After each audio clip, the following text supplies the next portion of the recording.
just somehow it's not quite centered.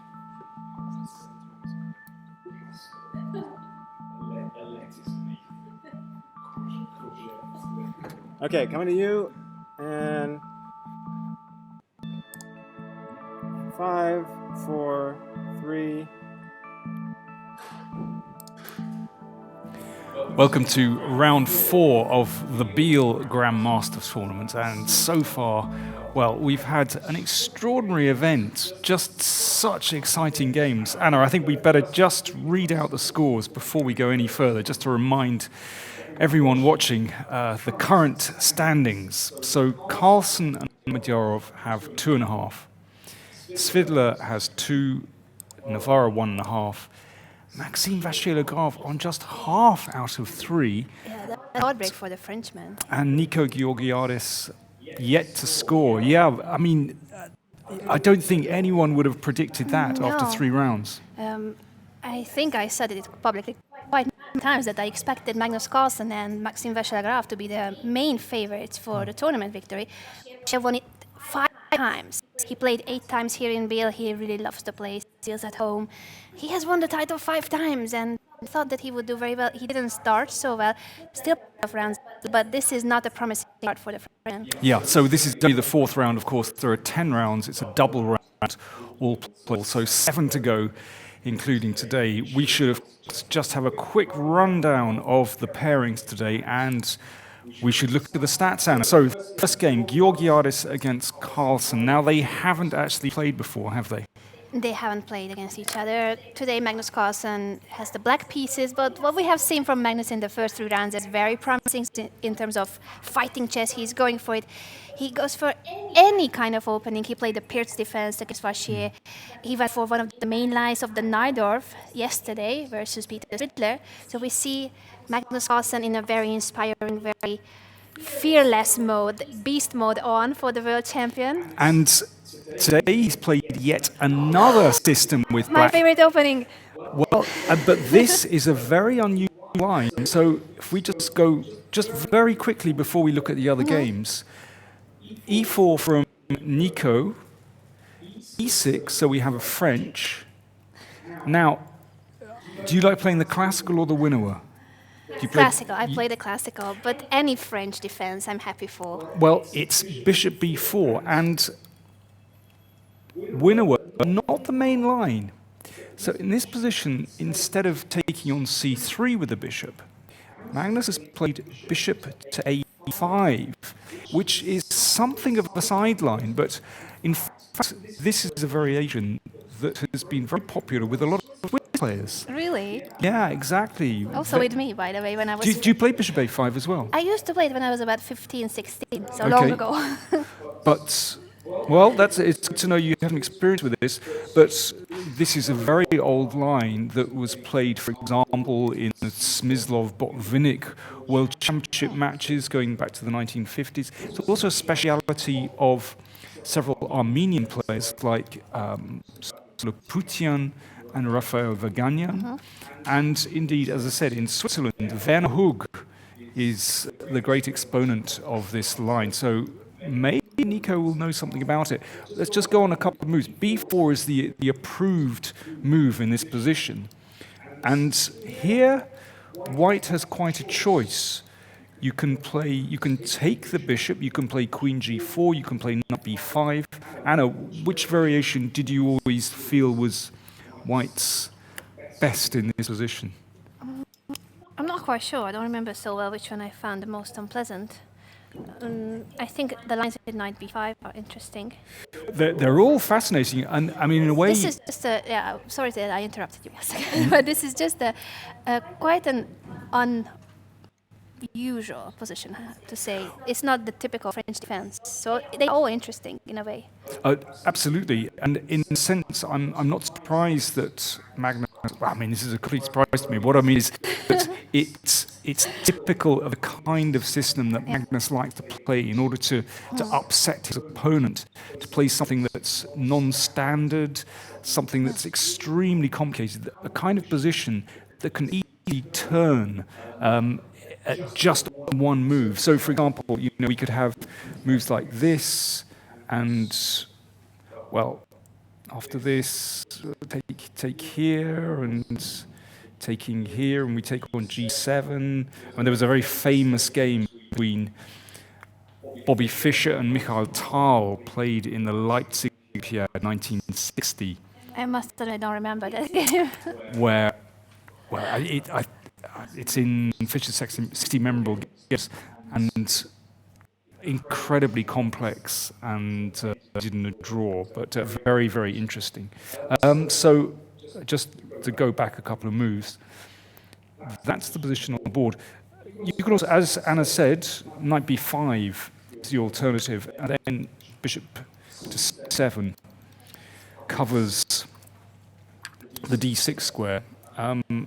Really interesting. So, well, we can see straight away that Nico is thinking. And the other thing, of course, about this complicated line is that Magnus knows very well that Nico is a bit of a time pressure addict.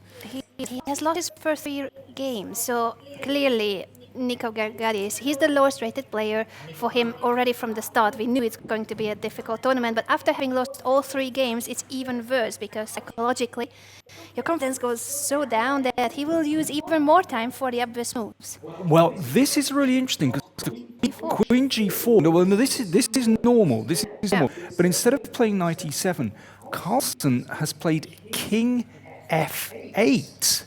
Now, normally you give up the G and H pawn, but he's played King F, and this really is, well, at least to my eyes, this is rather unusual. You're probably going to tell me it's been played 3,000 times. But I'm going to tell you very short, and I also wanted to highlight that Magnus Carlsen obviously doesn't play the French defense so often. We know some of his famous games, for instance, against Sergei Karyakin. He had a very successful French defense in Vachier-Lagrave, one of the previous editions, but he has only played it 10 times in classical games, the French defense, and this line with bishop a5 he has never, obviously. But such a complicated position.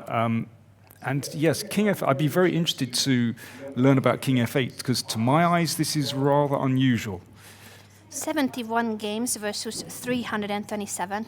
Okay, so it is. I'm not mistaken in that respect. I think wow. I'm very bad at remembering theory, and especially like my own lines, but I think I also liked King F8 more because I didn't like so much the line with giving up the G and H pawns. Although, yeah, that's kind of the standard way to play. Yeah, I never liked those variations. It's black. Okay. Just personal preferences. So very indeed. We should. Okay. We haven't done a prediction yet. Oh, we should before it's too late. Give me a prediction on this game. 0-1. You think Magnus is going to win? Okay, I'll put you down for a 0-1. What's your prediction? Well, I'm just going on past performance. I'm going to say the same. Okay, let's move on. Very professional. You have this table already drawn for DK and AR. Yeah. So let's go to Vachier Mamedyarov with white against Peter Svidler. So both players having a pretty decent tournament. Vachier, I have to say, he's in pretty good form so far in the tournament, sharing the lead with Magnus on 2.5.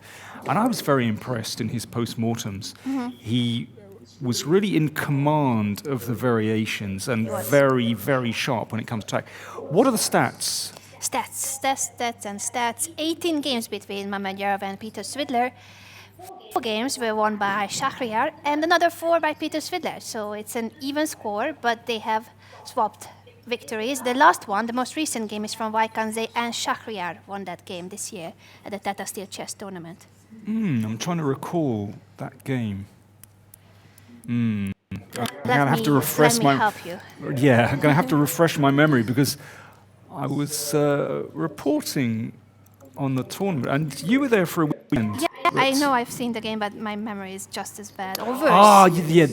This game from the Ragozin, which was a dreadful game. Yeah, a very quick game. Vachier won very, very easily. Yes. Oh, with 2 knights on e4 and c4. Yeah, it was a horrible game. Okay, let's see what we've got on the board. For Peter, it was really a nightmare game. Yeah. So Vachier with the white pieces. So we have this very, very solid line of the fianchetto. It's a kind of Grunfeld. And Queen a4 keeps a little bit of tension in the position. And we have one more move. So, well, Peter Svidler is one of the leading exponents of the Grunfeld, along with Maxime Vachier-Lagrave. I think I would put those two right at the top. Certainly. So I would say this position would be pretty familiar to him. Looks pretty standard, nothing too dramatic going on there. Okay, Anna, give me your prediction. Draw. You think draw? Yeah, I'm going for a draw. I should have gone in first and got my prediction in first. Thank you for being a gentleman. Yeah, I'm not always a gentleman. I should have just spoken quicker. Let me see. It's a pretty solid start, and yeah, I kind of trust Peter with these positions, so I'm going to go for a draw as well. Okay, moving on to David Navara against Maxime Vachier-Lagrave.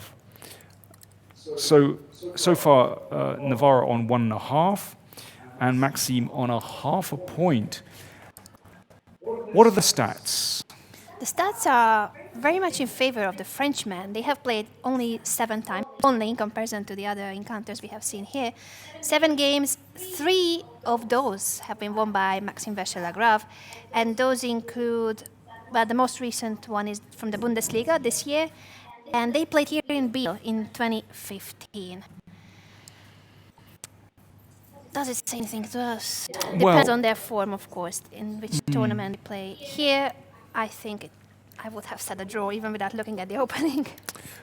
Well, in fact, it's a Grunfeld, so before I make a prediction, I'm going to see exactly what position they've got on the board. That's cheating. I said that on the opening. It is cheating, but like I said, I'm not always a gentleman. So Grunfeld, and I've just said Maxime, one of the great exponents of the Grunfeld. He knows it backwards, forwards, inside out.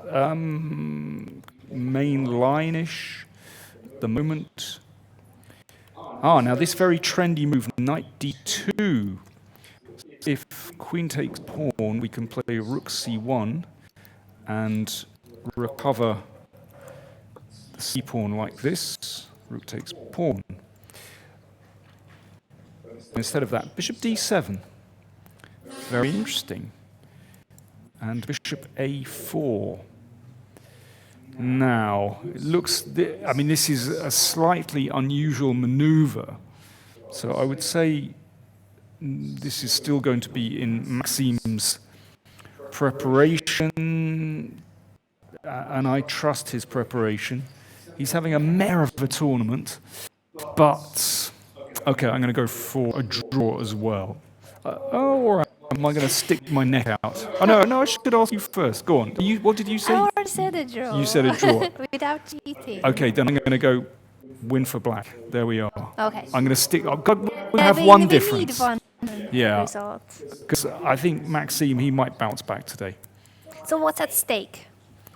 What's at stake? A stake? Prize money? I don't know. Over us. No, I see. In our bet. If the stake is a steak. Right. So you want? No, where can we have steak? You want me to put my money where my mouth is? Okay. Chocolate. I would go for chocolate, but you don't like chocolate.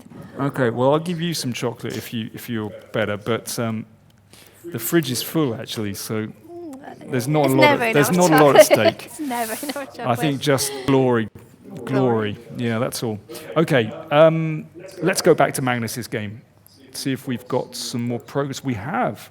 Now, after king f8, knight b5, bishop c7. Well, Nico has simply played queen takes d4. And there is a threat. Boom! Queen c5 check. Oops. Queen c5 check and winning the bishop on c7. So I wonder if we can have just a quick look at Magnus and see what he thinks of that. He was in a very good mood when he arrived at the playing hall. We saw Magnus Carlsen walking in with his father, Henrik. Henrik is playing in the open section, by the way, so his father he is a competitor here as well. And Magnus seemed to be in a really good mood. He was very cheerful. I guess that when you are the tournament leader and you are playing against someone who has 0 points out of 3, that's usually a promising. It is, but that's, of course, it's more pressure. It is also more pressure. That's true. So, well, I can't see Magnus on the at the moment, but I'd be curious to see what he's thinking about this position. Well, he has a choice here. He can either play knight c6. Let me catch up with you, and I can tell you if there are other games. So it was after king f3. Knight c6 or bishop b6. I'm slightly surprised by queen takes, but well, it's recapturing a pawn. If knight c6, then I wonder if Nico's intention is just to swipe the bishop on c7. In the position of the knight b5, bishop b6 is slightly more popular than bishop c7. Slightly meaning twice as many games as for bishop c7, but the rating average of the players with bishop c7 is somewhat higher. And this position after queen takes d4? 6 games only in the database. Knight c6 and knight e7 are the 2 moves that have been tried. Okay, so just not worrying about the bishop. I want to see that again. It does seem as though white is losing a lot of time by playing like this. I just wonder.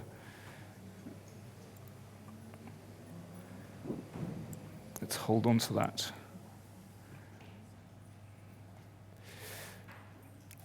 Big question is whether we can bring this light squared bishop into the game. I mean, black, in some senses, is ahead in development, but with the king on f8, that's also going to slow back down as well. So it's such an unusual position. Also unusual to see that white has made 12 moves, and the only developed piece is the queen. If you look at the pieces on the back rank, plus these very extended pawn structure, e5, f4, b4. Okay, I'll keep going. Now, if the queen goes in, then I'll take, should be okay for black. So if the queen comes back, maybe just bishop e7, and I can always play d4 to get things going. I like this position for black, but I'm biased, of course. This is the French defense. Well, if you say you like it for black, then You will say you like it for white? naturally I will say I like it for white. It just for argument. All right. That's good news for me because I picked Magnus as the winner, and I like his position. Yeah, but how should one go further from here? White's next moves are really clear. Bishop d3 and castle's kingside. And I rather like white's development, actually. Well, I'm not claiming advantage for black, but I also don't think he's in any trouble. Not yet. Not yet. I'm being very provocative. He's saying. Yeah, after bishop d3 and castles, I do like white's position. Let's go back. I just wonder whether Magnus will want to preserve the bishop. I don't know if this loses too much time, but let's have a look. So it's Magnus Carlsen thinking after queen takes d4. No, he has played. Has he played a move or not? I don't know, not according to this. So, but what I wanted to look at is knight c6, looking at bishop b6, and then queen. I don't know. Where do you want to play the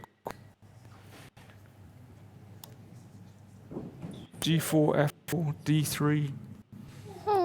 Shall I name all the squares? b2, c3. c5. Suboptimal.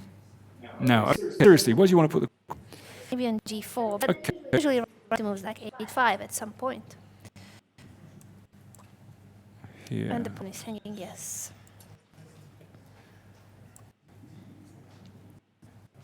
Now, knight here. And where's that knight going to hop into? There could be a little trick here. a6 here, knight takes.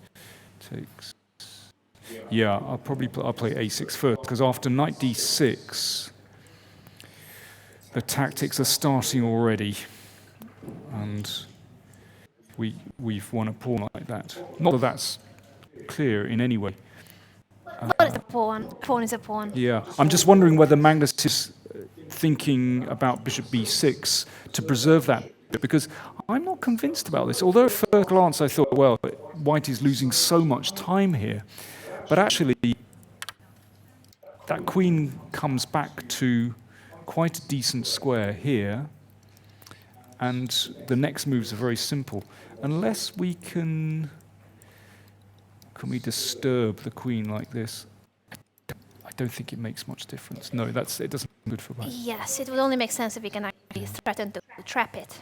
So that's why I'm thinking bishop b6. Magnus Carlsen is thinking certainly about this option. Knight c6 and bishop b6 seem to be the main alternatives. Knight d7. I was going to say, you said knight e7. No, knight e7. Sorry. Knight e7 has knight also e7 been played. Two times. There are 2 games.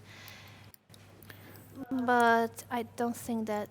I'll swipe the bishop very quickly. That's the difference, that we have 2 pawns on prise now. Okay, so it actually makes sense. So after queen, there's queen takes is threatened, but also knight c6. And maybe that's an idea. Knight e7. That's interesting. It was Grandmaster Bogdan Lalic who played it with the Yes. black pieces against the 2100, and the game ended in a draw. So it's. I don't think this is the game that Magnus has as the main. Yeah, line. but there's method to this, because those 2 pawns are on the prise. 2 pawns would be hanging. So it makes sense to start with knight e7, and if the bishop is not captured, knight f5, next move. Well, or knight c6. In fact, knight c6, because it's no longer check.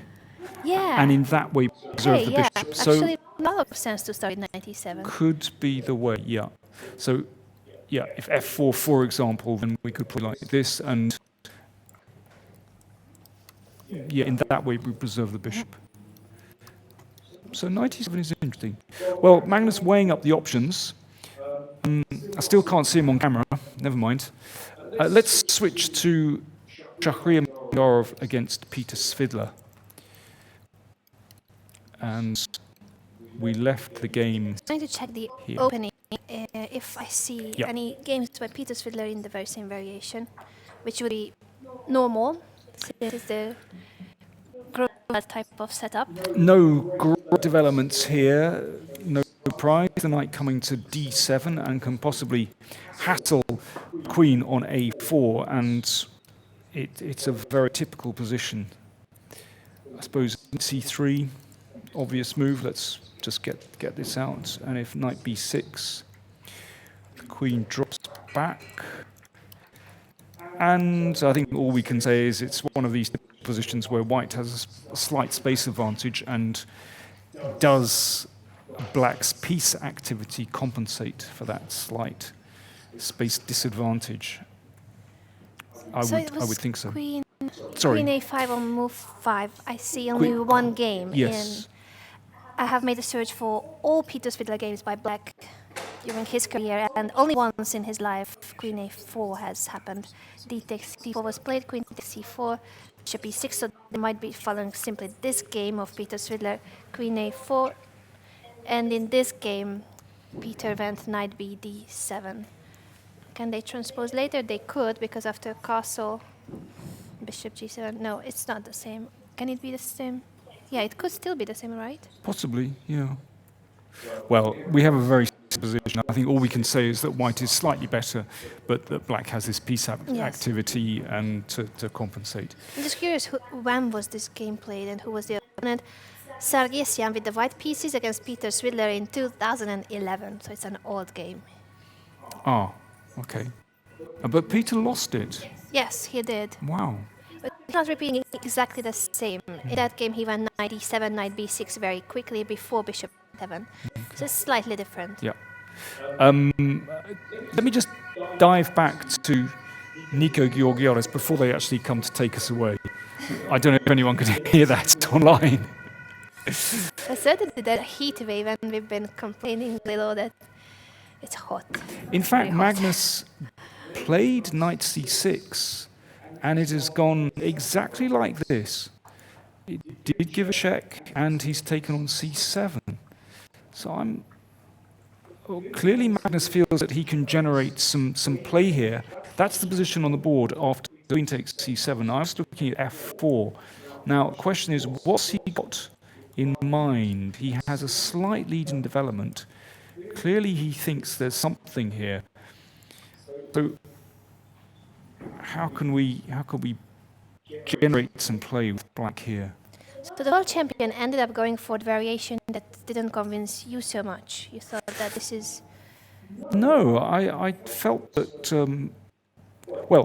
black needs to struggle here in order to get counterplay. No doubt, Magnus. I mean, he had a think before he went in for this variation. So of course he could anticipate his position. So he must have something in mind, but it's not absolutely obvious to me what that is. And just to remind everyone what I was saying, so b6, and the queen drops back to this very nice square on f2. And then, like I said, the next move are obvious. Knight f3, bishop d3. White has secured the center and has those two beautiful bishops. I'm a big fan of the bishops. I'm also a fan of the bishops, but I'm more of a fan of the French defense and Magnus Carlsen, so I think Magnus is doing fine.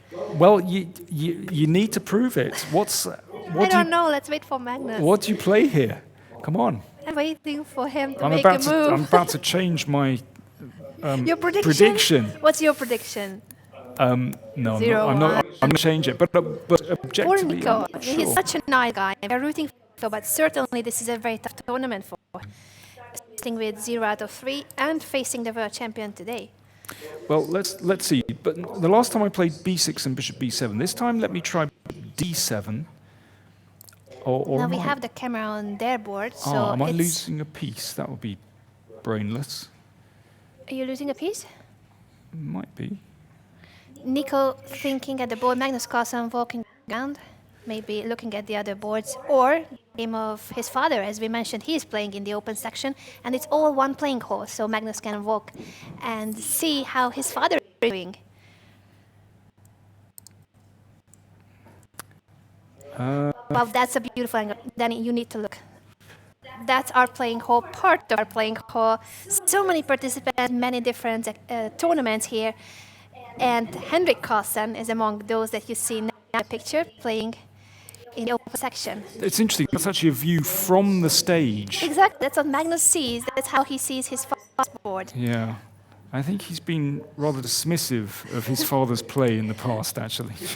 I think he might be checking now because he's not sitting at the board, and today's is supposed to be an easier game for him. So I would expect Magnus to just try to look at the board. Do you know, you're so nice. You always think the best. I think Magnus just go, oh, gee, I'm not looking at that. That'll distract me. We will ask him after the game how much of an attention he can pay to his father during the game. I think he might give you a blunt answer, actually. Sorry, I was just looking at this variation, which I'm just curious about this. I was thinking bishop d7 and rook c8 quickly and maybe trying to get something on the c file. But I think b5 actually wins the piece, unless I'm mistaken, just through this pin. Because if queen a5 check, bishop d2 attacks the queen and the knight is still hanging, so really doesn't seem to be a way out.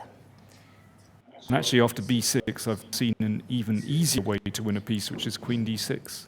We have a move by Ko. He's played knight f3. Instead of f4. Well, on one side, it brings a piece into the game.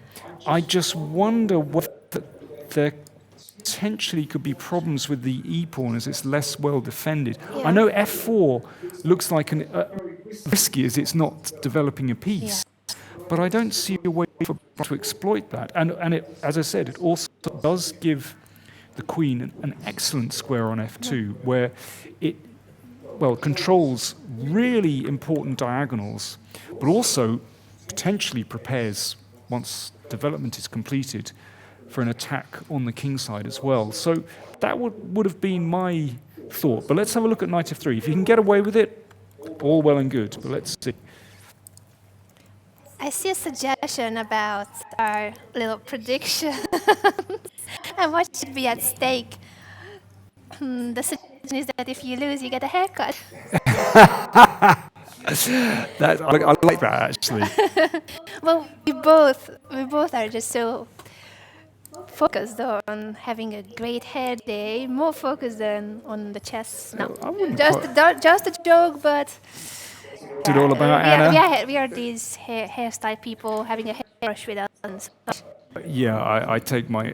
I have a hairspray in the bag as well. Really? Yeah. Do you recommend that? Yeah, it's good. I'd never used hairspray. I'm going to make some hair care tips. We discussed that over the dinner. Okay, so listen, knight f3. But before we go on to hair care tips, I'd like to discuss knight f3. A haircut. No, that's a bit too much.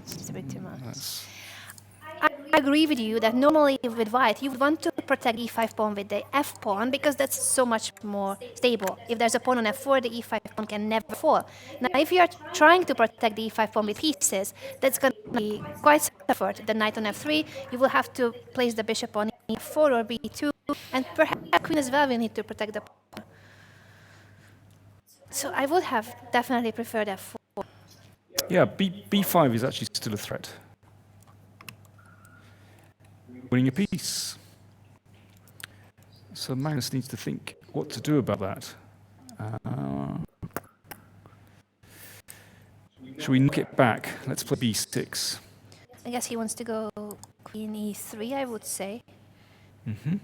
Queen c3 also possible. Yes, could be interesting. Now that there's no dark squared bishop, yes. Maintaining the threat of b5 actually. Yeah, perhaps it's actually better. It's not so silly.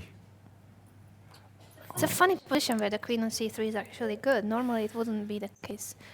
d4. d4, so if I take on d4, you want to capture the pawn on e5, check. And this looks very good for black. Oh, is it that good actually? Even I'm this missing my bishop. If I had a dark squared bishop, you would be in trouble. even this could be playable. Let me see. Knight d4, we've got bishop d3. Just in time. And the rook is one tempo short, going to the c file. I don't like the king on f8. You know, it's really slowing back development down. Certainly does. So even that is possible for white, actually. Howard, is black all right there after bishop b7? I'm curious to see the Twitter sphere, and remember that you can send us your comments by using the hashtag BielChess. So let us know, what do you think about Magnus Carlsen's choice today, the French defense, and how do you like this position for black? I think I still prefer white. I'm not, Maybe that's the right evaluation, slightly better for white. There's a tweet from Tessa, he also tweeted us yesterday, thank you so much. He says, I remember in one interview, Carlsen was asked about his opinion on the French defense, and he said, it's a bad opening. But now Carlsen uses French defense against Nico. Did he actually say that's a bad opening? Maybe he said it was not one of the best openings. yes. But certainly it is the most objectively good opening. I can't quite recall that. I can recall an absolutely beautiful strategic game that he played against Sergei Karyakin. Yeah, that's one of my favorite. Black, where he completely outplayed Karyakin. Yes. The classic variation of the French. A beautiful game. You should check it out if you haven't seen it. I'm going to flip the board and see if it makes a difference, because yes, I find it please. I find it easier to analyze.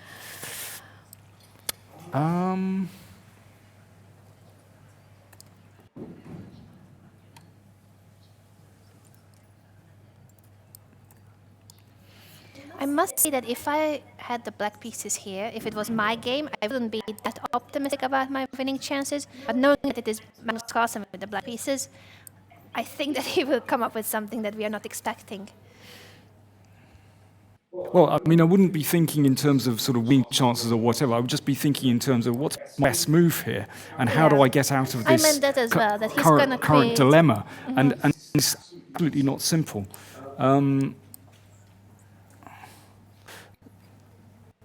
Okay, I mean, let me try b6 again.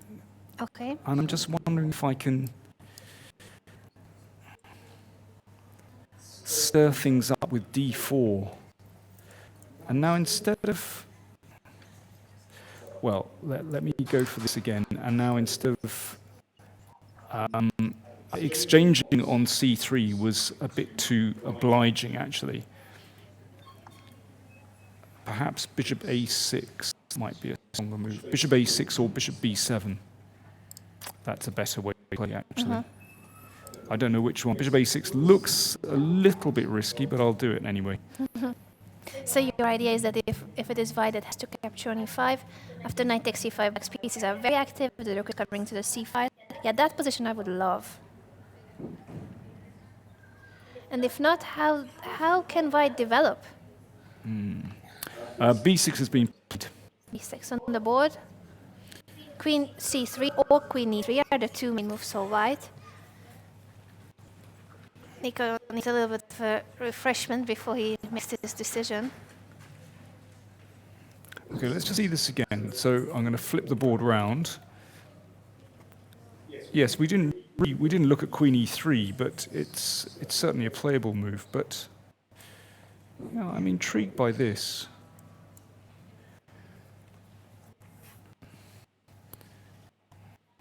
b6 and the world champion stands up. I'm telling you, that game of Hendrik was very exciting today. I think you might be saying Henrik who? I'm going to see who is he playing today. I need to see the pairings. Henrik Carlsen played in the open section today, and that game could be very exciting.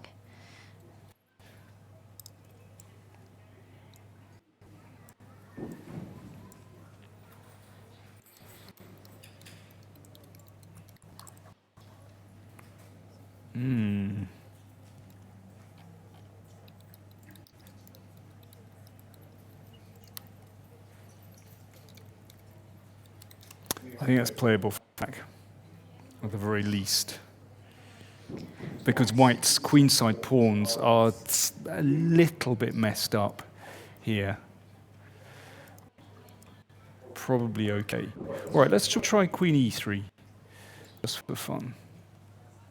Or we didn't exhaust that one. Just let me check. Queen c4. So I just want to maintain that threat. You insist on this b5. Well, it's just that it's a little bit awkward for black, actually, to get out of this. Yes, because you don't want to move the queen away. It doesn't really have a good square otherwise. Queen d7 or queen b7 both look weird.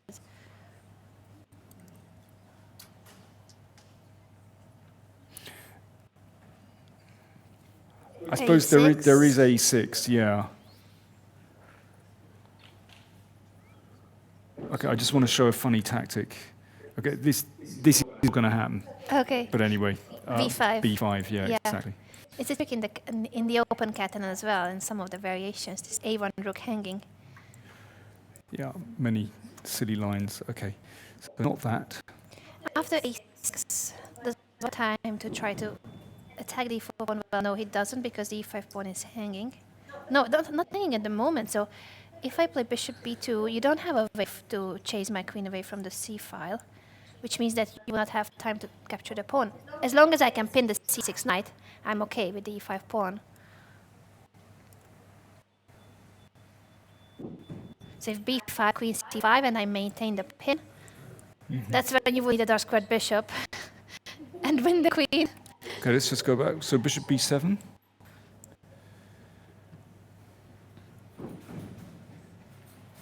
Okay. I go knight takes, obviously you can capture on e5 with a check. And if I take bishop takes d4. Well, I'm hoping that I've got a bit of compensation here, but it's not immediately obvious. 68.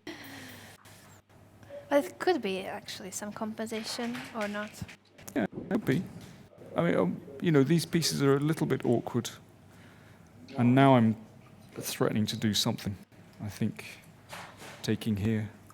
Yes, if I play something like bishop d3 so that I can go knight takes d4, queen takes d4, defending the c2 pawn, you might just play bishop takes f3. Is that anything? No, but I'm not sure you achieve so much. What a strange position this is.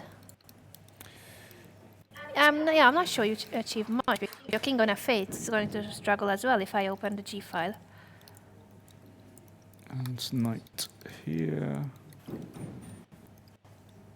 It's very concrete. It's all very concrete.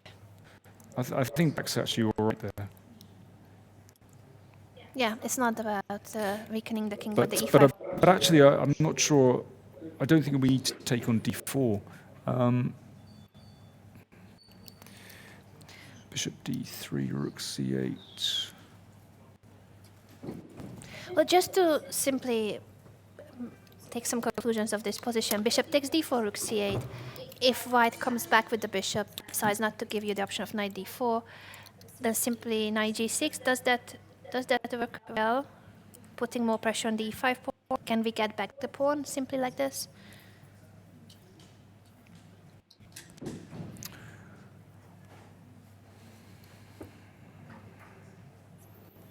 Well, at the moment, it's actually not a threat. So I'll just play bishop d3. It's not a threat because white can take on c7, so the knight would be hanging. Well, first of all, I have to get rid of that one. Of course, to prevent knight f3 check. And then the knight is hanging. Go back. So bishop d3.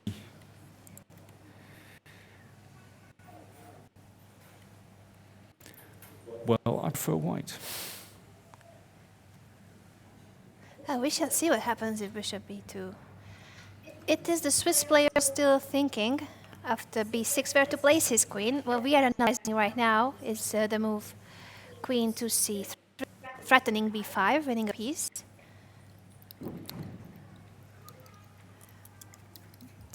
I don't know. I'm looking at Magnus. I don't know. Body language says to me, not sure about this position. Don't you think so?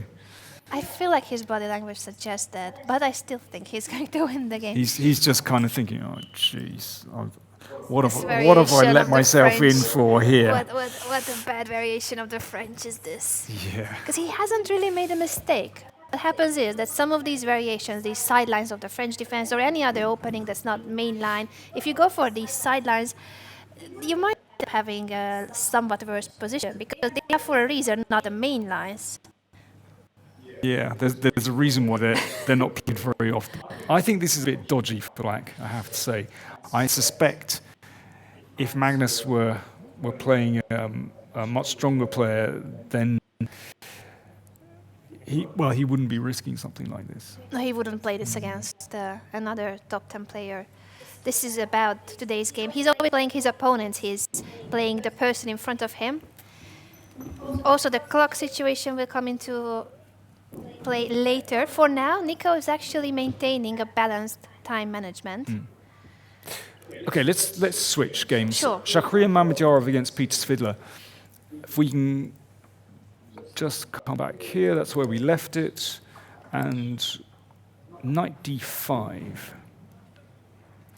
And rook d1. So that's what we've got on the board. I don't think anything really spectacular. White puts the rook behind the pawn. Looks pretty normal. This is still a standard position, and I think we're going to see something more exciting a couple of moves later. I mean, black does have this problem of how to break out. And if white can maintain this knight center, then of course he's better.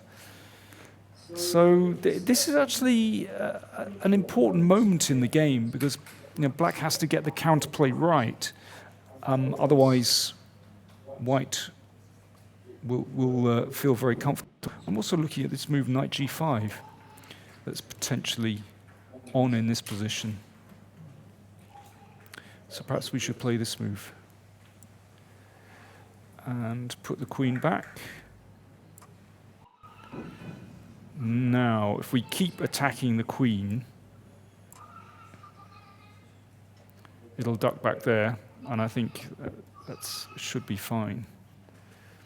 There's a problem here for black, that's on the board, that the queen is opposite, the rook is opposite the queen.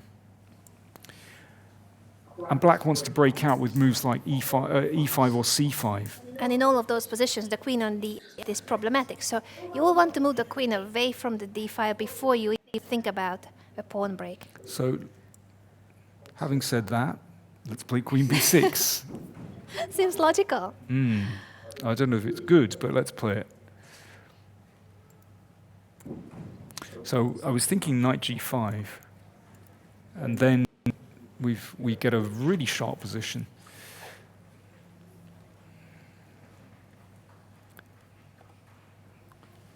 I want to grab that bishop.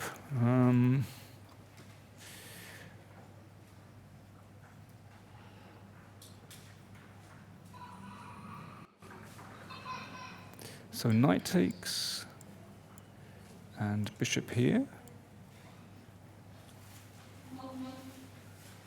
Oh, this starts to get quite crazy, actually. Show me some crazy lines. Well, F3 and trying to trap the bishop. Well, not trap, but if it goes back to E6, knight takes E6 destroys black's pawn chain. so then black plays H6. Very normal way of defending your bishop. So let's take and take here, and we take a pawn. Is this just good for white, or can we stir things up here? Because it's a bit of an ugly pawn front, but maybe this is just good for white, because I've got rook It B1. seems to be all right. Yeah, okay, don't like that.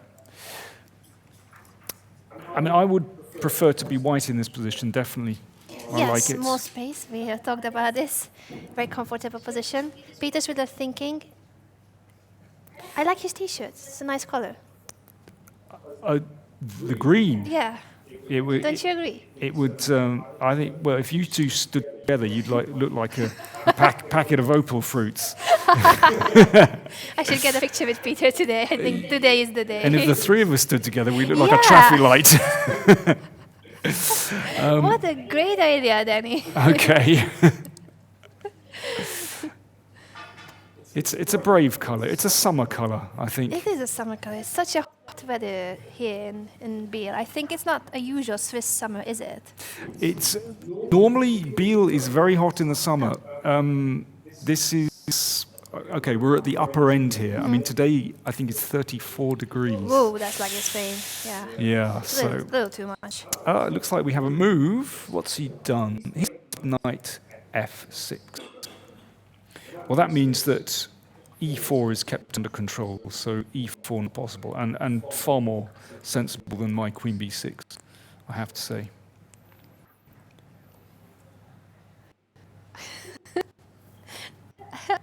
I just received a very funny tweet, but I don't know if I can pull it up. I will wait to mention it, just to know if we can have this picture on the screen.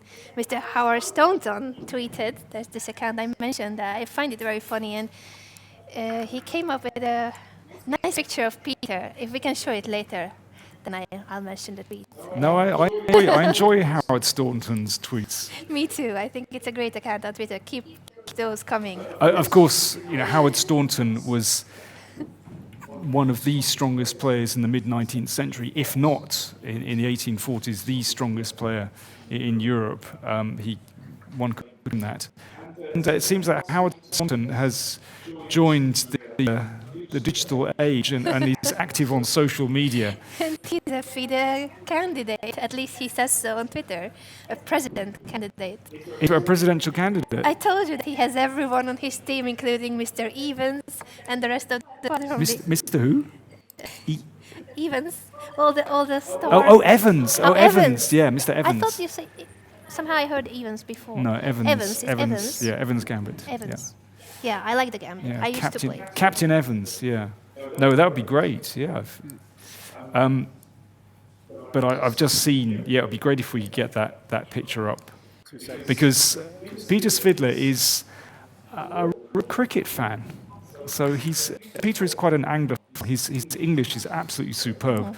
And he's quite an Anglophile and really enjoys a game of cricket, which...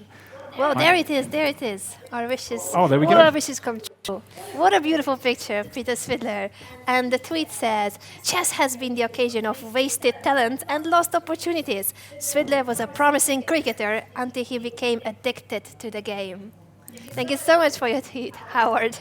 Yeah, Peter really likes cricket. His handle on quite a few chess sites was Tendulkar. Oh. Tendulkar is, well, he's now retired, but he was the greatest Indian batsman. All right. Sachin Tendulkar. You're not a cricket fan? I have never watched a cricket game in my life. Am I losing points now? No, well, there's something again. You know, I look forward to bringing you to the first cricket game. Big fans of cricket. Yeah? Oh, it's Sachin. Oh, you see, when I mention Sachin Tendulkar, there's a big Indian contingent here in Biel. Yeah, you see, they're treating him like a god.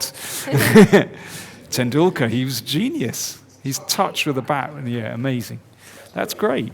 There we are. I'm learning something new every day here. The picture. And a beautiful playing hall, full of people, so many different activities here. This is a chess festival. Let's remember that we focus on the Grandmaster tournament, but there are so many other participants here, including the father of Magnus playing on board P9, I believe. We should mention that the playing hall there, you can see Peter walking on the red carpet on the stage.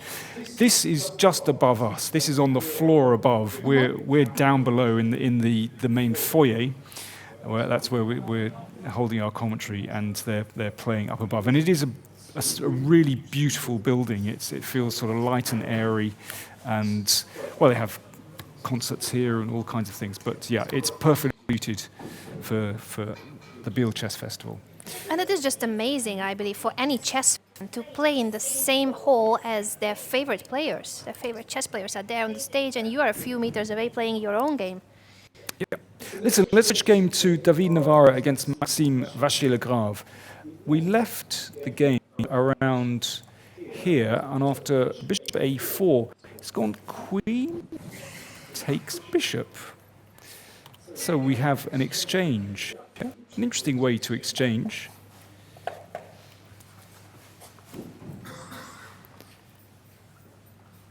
And we have a very typical Grunfeld scenario where black gives up the pawn on c5 in order to, well, so it splits white's pawn, splits white's center. But this looks very comfortable for white, actually. I might be changing my prediction again. What are you doing? No. This is written down. You can't change it. I'm not allowed to change it. Because, well, at least at first glance, I would feel very comfortable with white's position because the king has remained in the middle of the board. So queen exchange, it's ideally situated, actually. And rook number 2 is ready to swing across to the queen side. And you can see basically that white's development is far better than black's here. So really, at the moment, I think Maxime's task is just to try and equalize this position. Otherwise, he could be quite seriously worse here.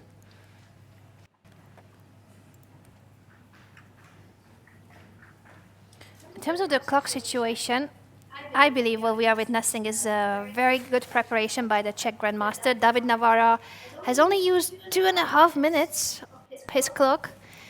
Maxime Vachier-Lagrave, on the other hand, he's about to consume half an hour already.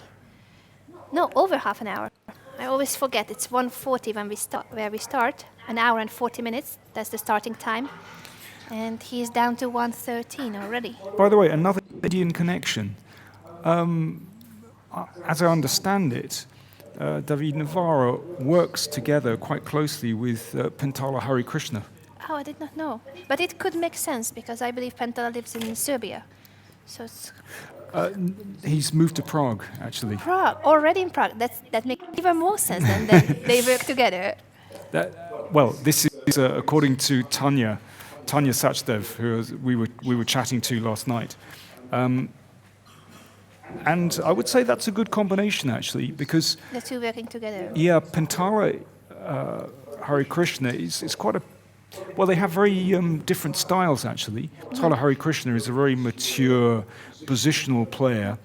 David is more, well, a calculator. I would say that they complement each other quite well in analysis. If we're looking at the styles as you compare their skills, it's definitely a collaboration where both can learn something. And it happens so often between chess players that they team up. They have their seconds, trainers, or they work together with other grandmasters of their level, which is great.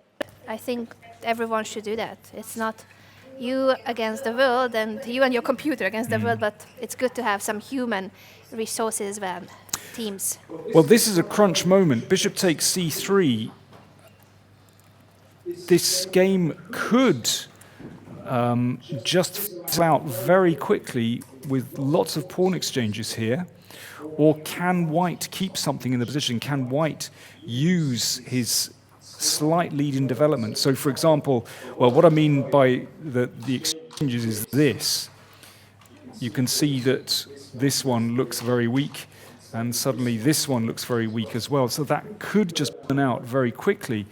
But I think white could perhaps try for more. So if I play rook c1 here,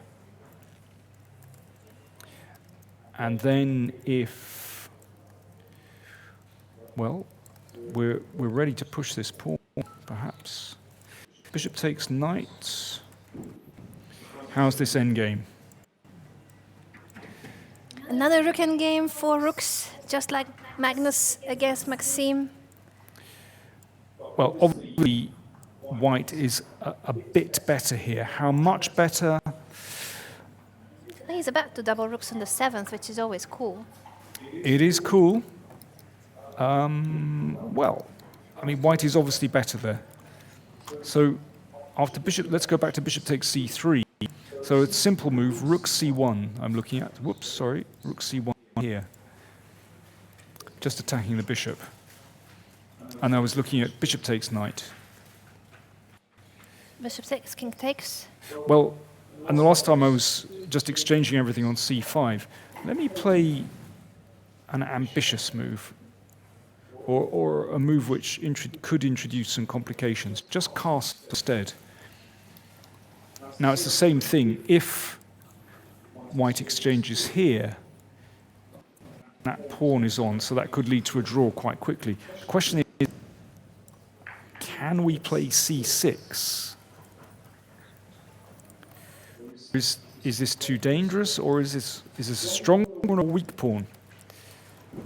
It's hard to say. f3 shuts that out. Check. You're answering your emails. I'm trying to sort out some of my technical issues here because Okay. I lost my internet connection before, but it's back. Oh, great. I'm good. I'm good. I can see your tweets again. Don't worry. Hashtag Biel Chess.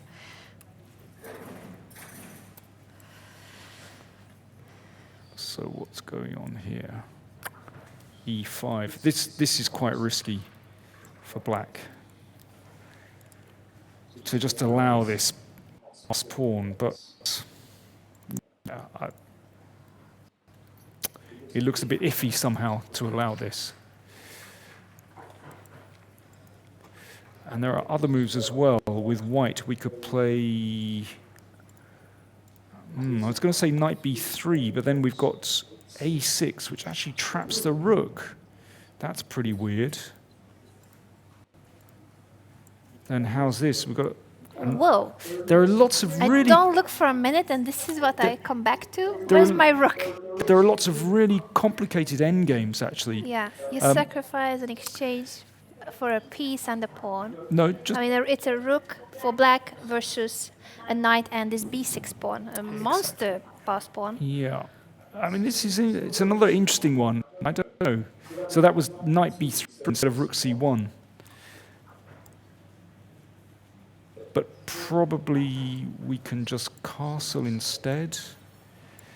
But it's another way to play the position. And again, we have c6.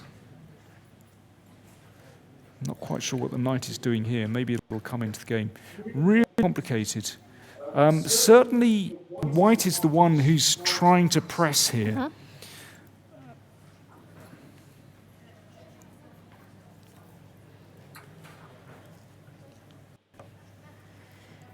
And there's a tweet from Ali Reza. Thank you so much for your tweet. Just about this situation, he's saying that it feels like everyone is getting a little stuck today with black. What do you think of his evaluation? Is it that in every game, is it black is struggling a little in today's round? Well, okay, black is slightly worse here. That's true. Black is Yeah, on the slightly worse here, and Magnus, yeah, I think effectively is also a bit worse in that position. Okay, why is that? Well, white has the first move. Sometimes it's like that, but the thing is, that's where the dynamic cut and thrust comes, because white will try to press, but he might overpress, Yeah. and black will get counterattacking chances. That's so true. That's It's all about the counterattack. it's pretty normal in that sense. What's the current position, by the way, in Magnus Carlsen's game? No change. No change. No. That's not the position. That's the I was position. like, That's the position after b6. quite advanced. Nico's still thinking, and that's bad news because he doesn't have so many options. It's queen e3 or queen c3, and he's using too much time already at this early stage. He's going to get into time trouble. It's almost certain. Nico, you should hurry up. Clock time's one. Oh no, he's all right because 128. before it was even. So far, he has kept up with the world champion. Now he's reluctant to make his move faster.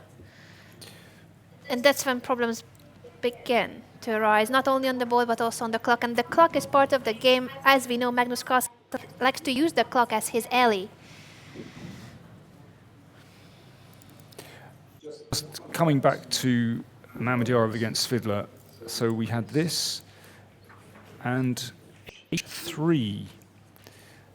Now that can be an important square to control g4 after the bishop gets hit, so that it can't come into g4. And then queen b6. Now, how can white shut this down, shut down black's counterplay? So queen b6 is a mildly annoying move for white because it hits b2, and sometimes, and well, looks at these squares as well.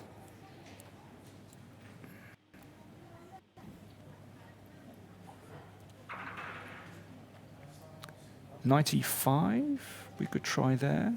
Black, I feel that Svidler is getting closer to the point where, rook d8 comes, and then we're getting closer to c5. And white hasn't quite got his pieces in the right positions yet. It needs to develop the bishop on c. What you're saying is that black is going to be all right after bringing the rooks to the d and c5, pushing c5, and white doesn't have a good way of stopping it early. Well, it's more about how exactly does white develop here, because it's problematic with this. The b2 pawn in the air. So it's just quite tricky. So I can play something like knight e5, but if I just put a rook on d8, and it hasn't really solved the problem of how we're going to bring this one in the game. And if I play knight c4, are you going to place your queen on b4? I'll have a think first. And why not? Why not? I was like, maybe it's working at the moment. And if it's working, then it should be the best move. I would have slightly been worried if it was possible for white to retreat with, but the problem is the c4 hanging knight. In other circumstances, if the c4 knight was not hanging and I could come back with the queen, then your queen on b4 might have been trapped. Yeah. Not in this position. But it feels as though black's piece activity is pretty good Should here. be compensating for the lack of space. So I'm not convinced by knight e5. What looks like a good move for white here? Let me try knight g5.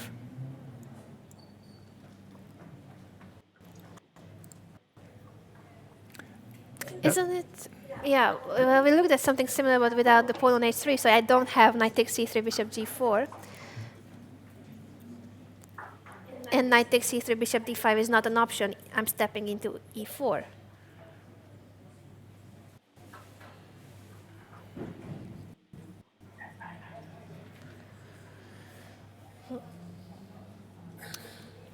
Okay, let's go back.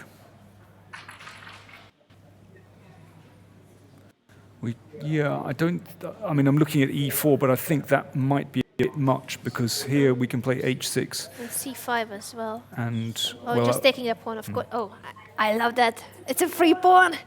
Free pawn. So instead of e4, something else.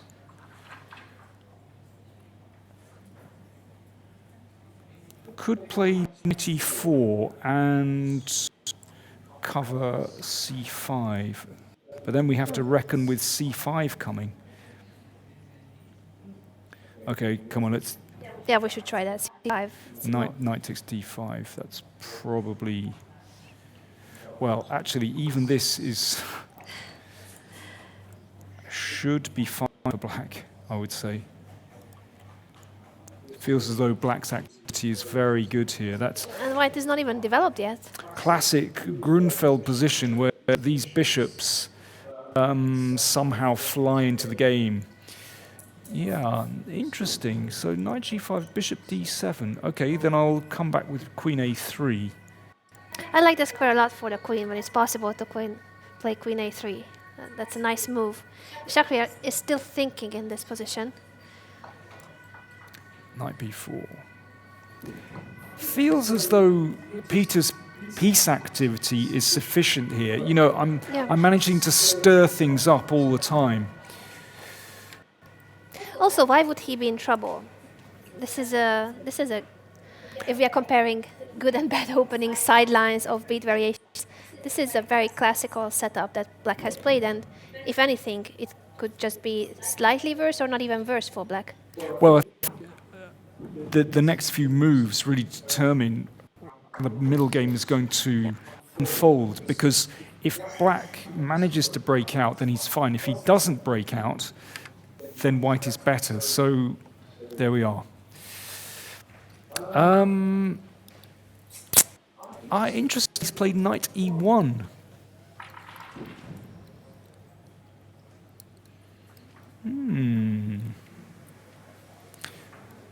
So he still wants to control e5. So, right. So, excuse me, c5. Well, I like that knight maneuver a lot. We haven't considered this, and actually it makes a lot of sense in order to prevent the c5 pawn break. Knight d3, knight c5, knight d3. Yeah, I was going to say toward e5 too, but you could have jumped to e5 immediately, so it's clearly knight c5 the target. So it's all about shutting down this break. Yes, So it is. that's what I mean. You know, this is a very crucial moment where there's a very narrow window that black has, where if he can break free, he's fine. But if white manages to stamp that knight on c5, then the counterplay has gone. So it's this transition phase which is really, really important. So how do we find something for black? What do we do here?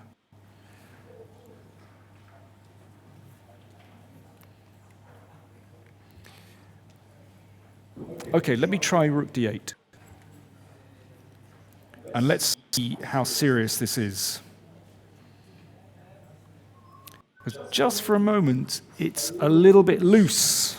It is, but can you take advantage of it? Next move is knight c5, so it's only now when black could actually attack the d4 pawn. Okay, I'll compromise. You don't want the d4 pawn anymore. I'll take and play here. And at least trade some pieces, Yeah. which... When you have less space, you should trade pieces. Yeah. And in that way, well, in a sense, then white will have to cover two breaks, not just c5, but also e5. That is true, and the c1 bishop is still undeveloped, so certainly white has his problems as well. Bishop g5 and rook b1. I prefer white still, actually. I'm not sure I've done this correctly. Because sometimes you can even just give up bishop for knight here, and you've got control. Okay, so I don't like that. Let's try something else. Very interesting position. So rook d8, knight d3. Is there anything we can do here? Don't quite see it. Anna, help me out. What do you think? Can you see a move here? I like a lot this knight d3, knight c5 maneuver. And once I like something, I struggle to refute it. Okay. I think you're right that it's either something immediate for black, or white is going to be comfortable controlling the c5 square.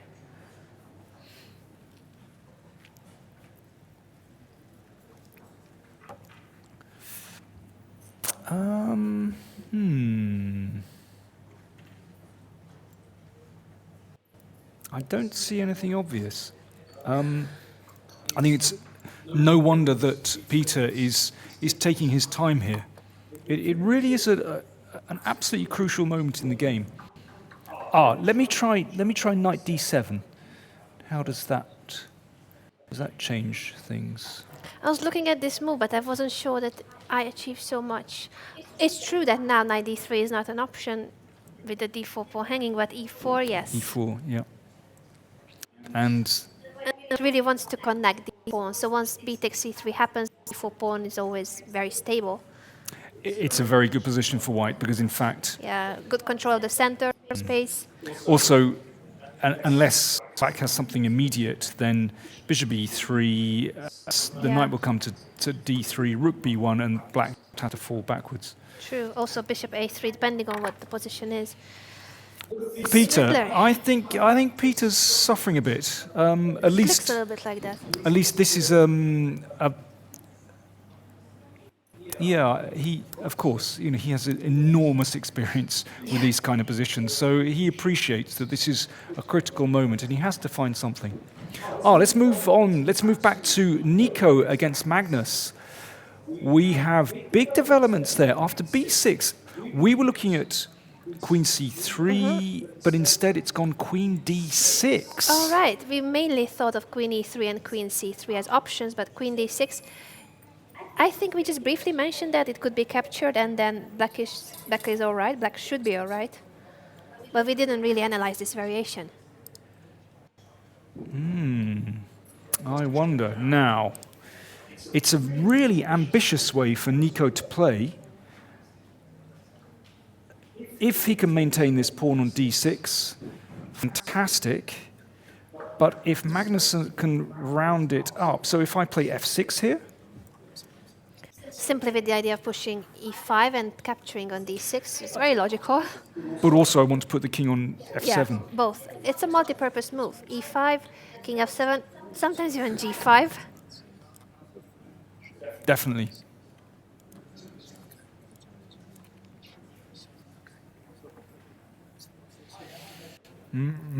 So again, a very important in the game where black is struggling to sort of break free.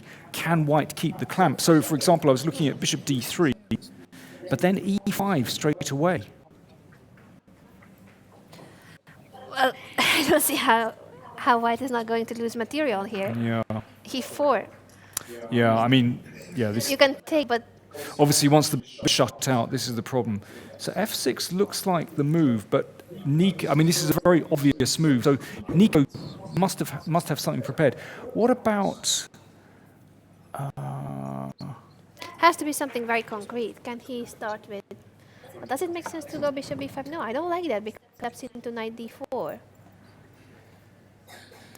So bishop help. b5 knight. Help. And then, d7 is coming. Hey, what's this? Oh, And I forgot about this.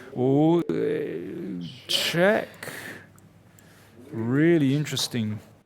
But we might be able to round this up. Still under control. The promotion square is under control for the moment. Oh, but it's looking a little bit weird. But I'm just wondering whether white has some option here to push these knights away. So let's see, g4. I know this looks bizarre, but let me just try. Is there something here?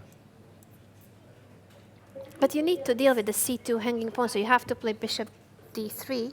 And then e5. Yeah. Yes, so you're lacking a tempo. So just to repeat, that's actually the position on the board after knight f5, bishop f4. So it's Magnus to move here, and we're considering the move f6. But Nico must have something prepared here. I suspect we're overlooking something here. We might be overlooking something. I see most of you on social media praising Magnus Carlsen for his opening choice. For instance, Michalina from Poland, she's saying, I really love Carlsen's style. He shows us that chess is not just about openings, because if you are a great player, it doesn't matter what opening you will choose. Chess is a game full of creative ideas, with imagination, not long variations. Greetings from Poland. Thank you so much, Michalina. I agree with you that it's great to see Magnus going for these open variations as well. It doesn't always work well, so sometimes it might hit back, but usually it's great to see creativity and imagination on the board instead of theoretical battles. That is Magnus's strength. And I thought it was really interesting today when Magnus chose bishop g5 against the Najdorf, because I don't think he particularly anticipated the Najdorf, but he sat there at the board and he obviously thought to himself, what's the move which is going to make my opponent feel the most uncomfortable? And this is classic. Classic Carlsen. Yeah, definitely. It's about the opponent. It's not about the objectively best variation. It's not about the objectively best opening. It's about what would be the least comfortable for your opponent. In this case, plays Vachier-Lagrave, and he's very well. He senses the opponent's weak fields, the weak spots, and his form. How is the opponent's form? And it was quite funny because after the game, Peter said that basically bishop g5 was the reason that he gave up playing the Najdorf regularly. And so basically Magnus, the weak spot, right there. Bang. Then he also said when he chose knight bd7, you were praising that move that he's going for the complications, remember? And he said, yeah, it just felt right, going for the more theoretical sharp line when you are not prepared. It just feels so right against the world champion. Well, Magnus played f6, I've just seen. He's gone for f6. So, well, now we're going to find out what Nico has against it. But at the moment, we haven't exactly seen what he's going to do. And to e5, then black just manages to push the bishop and take this pawn. So I hope Nico's got something up his sleeve here. He should have something. If he doesn't, the whole line with queen d6 isn't good. But you know, the way he plays rather reminds me, well, not to the same extent, but the way that David Navara plays, in that I know that Nico calculator, he likes to calculate long variations, but if he misses one move, then the whole thing can kind of fall apart. Now, is Nico looking comfortable there? I don't know. Doesn't look very comfortable, but can you be comfortable after 3 losses? He's got more time on the clock for the first time in the tournament. Plenty of time advantage against Magnus. Now, that is something we haven't seen yet. Magnus Carlsen usually has a very good control of his time management, and now currently he's half a bit below on the clock. Okay, I thought. So bishop, your move bishop b5. I don't know if it's good. I'm just going for the most direct ones. Yeah, well, why not? Let's go to b5. So we're looking at 94. Takes. So that attacks both of these. And now, instead of playing d7, bishop a4. And my idea is that at e5, I just want to play the bishop back here. Maybe, still problematic. I was trying to make this work somehow. Your point would be that once you get the pawn on d7... Here, and d7. You've just made it work. I can't play bishop b7 because it's a capture on b7 and the pawn promotes. Bishop a6, same problem. You work, Danny. Congratulations. Well, okay, but now I trust it, of course, because Magnus will have something prepared. Let me just check that. So knight d4 takes. Oops, I've managed to get the wrong position. So bishop a4 instead of playing e7. So black to move here.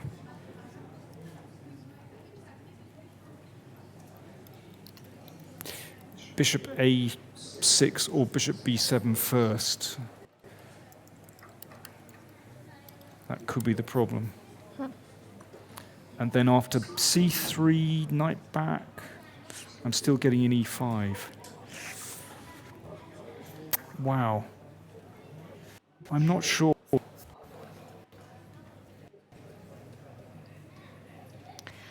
In my personal experience, all the games where I had opponent's pawn on d6, in most of the games I was able to capture it. But yeah, there are those few occasions when you end up not seeing a way to prevent promotion. So it's a very concrete line. It depends on the exact position. There's no general recipe whether this position is good or bad.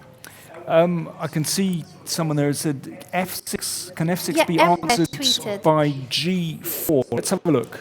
Well done. They're keeping an eye on the Twitter sphere for me as well. Just glanced at it. G4. So I thought the problem with G4 was we can play this, and now C2 is attacked, but we're also threatening E5. Yes, it's both the threat of knight c2 and e5. We don't see how this would be good for white, unfortunately. But definitely feel free to send us your suggestions by using the hashtag BealChess. Any questions, comments, move suggestions, you are, of course, always welcome to communicate with us. And I see another tweet about Peter Svidler. Can we just keep an eye? Let's stay with this game, but can we have the camera on Peter Svidler? Because there's a question about Mr. Peter Svidler. Oh. That's Shaq. Yeah. But he's also looking interesting today. Peter. All right. Yeah, the tweet is from Yirka. Thank you so much for sending in your message. Please check what is happening. Oh, it's David. I'm sorry. I thought it was Mr. Svidler. No, wrong board. Now we need the camera on Mr. Navara, because the tweet is saying, please check what is happening with David. Looks like he fell asleep. We are worried in Prague. The Czech chess community read about their star player, David Navara, but to us it seems that he's right. And David Navara, once again, the most elegant player, we can claim that he's the only player with wearing a tie. Is it the chess tie that he's wearing today? It could be. But I think when this tweet saying, has he fallen asleep, basically David hasn't moved for some time. I think that's probably... Yeah. They're not looking at his... Well, I just wanted to make sure appearance. he's all right.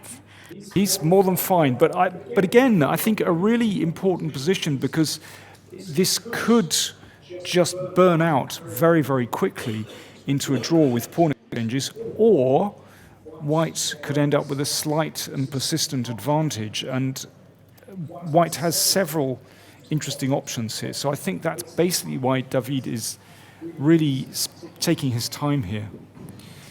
Yeah, and just an update on the clock situation between Georgiadis and Carlsen. It's the other way around. So what we were seeing is actually, and that is unfortunately the normal situation, that it's Nico who has 50 minutes left and Magnus Carlsen with over an hour on his clock. Yes, that's normal. But it would have been surprising to see actually Magnus being behind on the clock. Yeah, no, that's very important. So Maxime has got fed up with waiting, and he's wandered off. Back to the main one of the leaders, Magnus Carlsen, with the black pieces against the lowest rated player, Grandmaster Nico Georgiadis. And as we mentioned, the clock situation was wrong before. It is 50 minutes for Nico with the white pieces, and Magnus has an hour and 13 minutes. That's a lot of time. A lot of time and a lot of difference between the two clock situations. I'm trying to find a way to stir things up.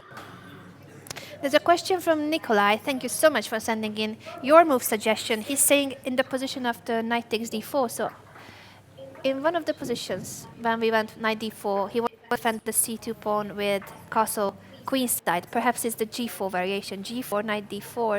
Ah, that's interesting. So the knight would be hanging on d4. It's a very interesting suggestion. castle queen to protect the pawn and attack the knight, but e5 attacks and defends at the same time too. But presumably your idea is to sacrifice here. Oh, Yeah. you want to sacrifice in Yeah. exchange? Wow. Yeah. No, that looks normal. Just Yeah, d7. yeah. Next move.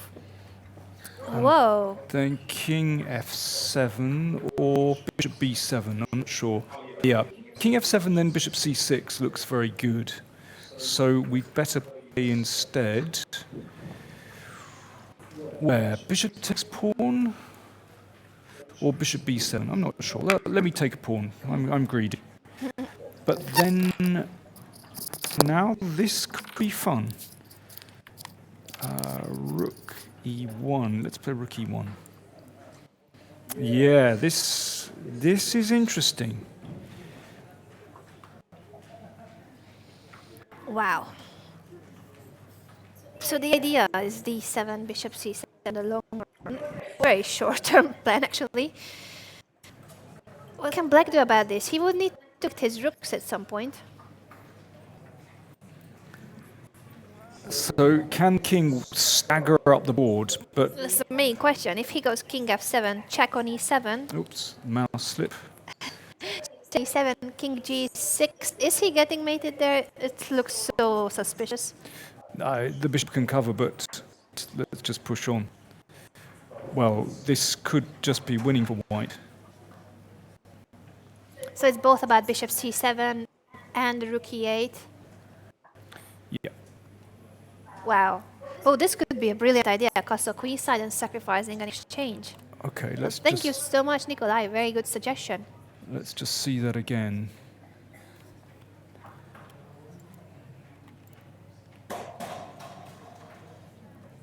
So in this position, yeah, what did I play? Bishop takes g4, and then e1. This looks a lot more fun.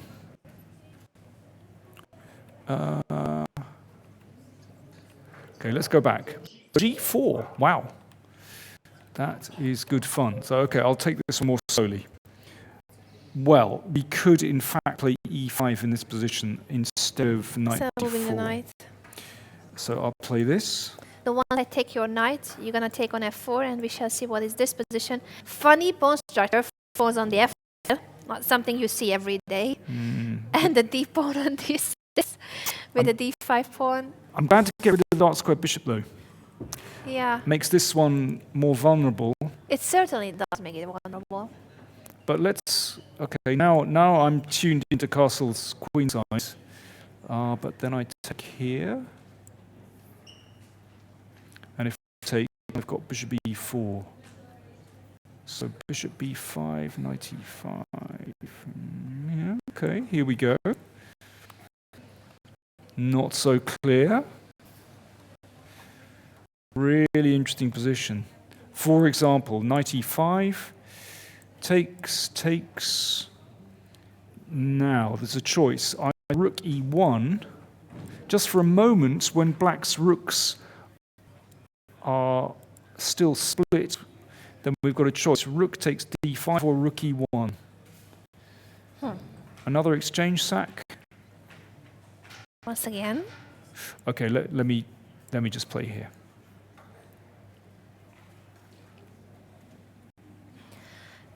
Material-wise, this is... Let me count the soldiers. It's a pawn up for black, is that correct? It's looking... I wouldn't have said that if I just look at the position without counting the pawns. But certainly it feels like at least compensation for white, if more. All the white pieces are active and attacking, while black is struggling to connect his rooks and defend the e5 and d5 pawns. So it's going to be equal material. The d6 pawn is a very dangerous pass pawn. Could this be just the winning position? Well, that's too much to say. Better for white. That's a strong statement. I like strong statements. Okay, rook c8. Counterattack. I need to deal with the c2 hanging pawn.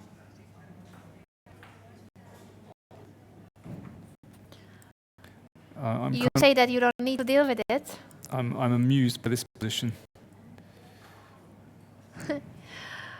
Yes, and with the f5 bishop hanging, it doesn't matter that black can give a check. With check, that's rather important. Yeah, well, Wow. of course.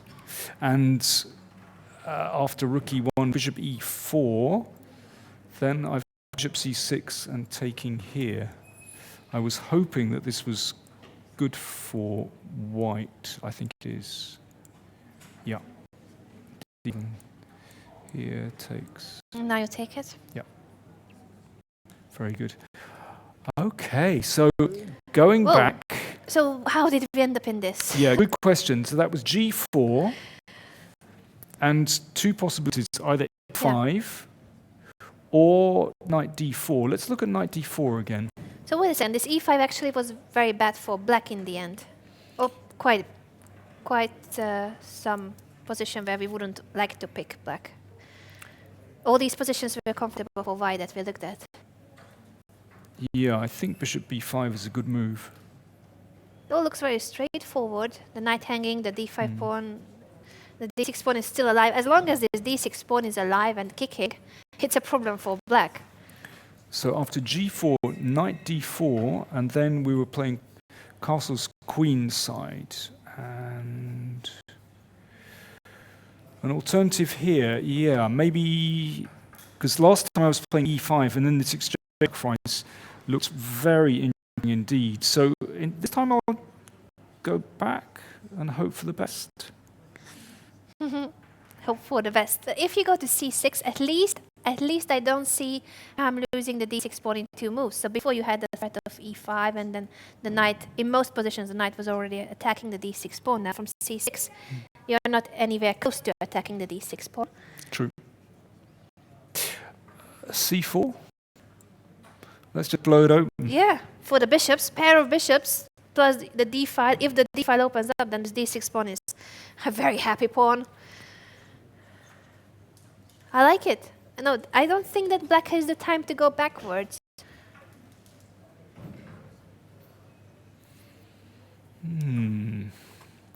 Well, it seems to me that that's the kind of thing Nico will be Calculating. Yeah. And you said that he also likes calculating, so he definitely is looking into these variations. Yeah. So g4 looks really interesting. We've got a couple of moves in Mamedyarov against Svidler. It's gone knight e1, rook d8. Now, we were looking at knight d3 before, but Mamedyarov has played e4. How does that make a difference? It was a very forcing move. Black doesn't have that many options, and obviously white always wants to connect the b pawn with the d pawn, so knight takes c3, b takes c3. That strengthens white's center. That's the idea. The question is, one of the questions is if it's obligatory for black to take. It doesn't look obligatory to capture on c3. He doesn't have so many squares for the knight. Knight c7 looks weird, and knight b4. What if we just attack it? Or bishop e3 first, threatening d5, winning a piece. Yeah. No, this has to be... Black is about to lose material in that position. Maybe it is pretty much the only move to take on c3. Let's see. Crunch moment again, because, again, we've got that situation where white is basically just a couple of moves away from getting the big clamp. Yes. And when that happens, black has a very unpleasant position. So Peter needs a very big move here. Now, is the big move... c5. That's the square we want to cover, so we don't want the knight arriving on c5. Let's push c5 first. Logical, let's see the concrete lines. Well, bishop e3 is possible, that's one thing. Or we could push straight away. But then at least the bishop gains a tempo.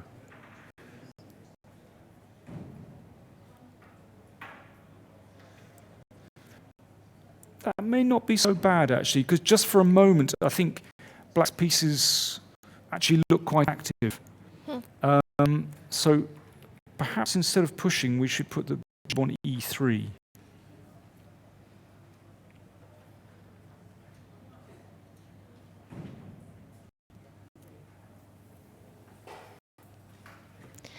After bishop e3, you might just want to capture on c5, even though it's going to be doubled pawns and not a very nice pawn structure, but it's in the air. Yeah, maybe. But it's all kind of about the clamp, you know. Sure, or just simply rook b1, knight d3. This is unpleasant. You know, I think, to be honest, I wouldn't. Well, listen, if it's possible, it's possible. But it's not a priority, of course, Yeah. to capture on c5 a pawn. The position looks comfortable for white. Peter Svidler has just made a move, and it was knight takes c3, b takes, and queen b5. You said that he has to do something immediately, and that's what he's about. He wants to trade queens on b5. In case of queen takes b5, c takes b5, he has a grip of the c4 square plus the semi-open c file against this backward c3 pawn. okay, that's a very dynamic way to play. It is. I'm not yet convinced. Okay, let me have a look at, for example, if bishop a3. Bishop a3, the pawn on e7 is hanging.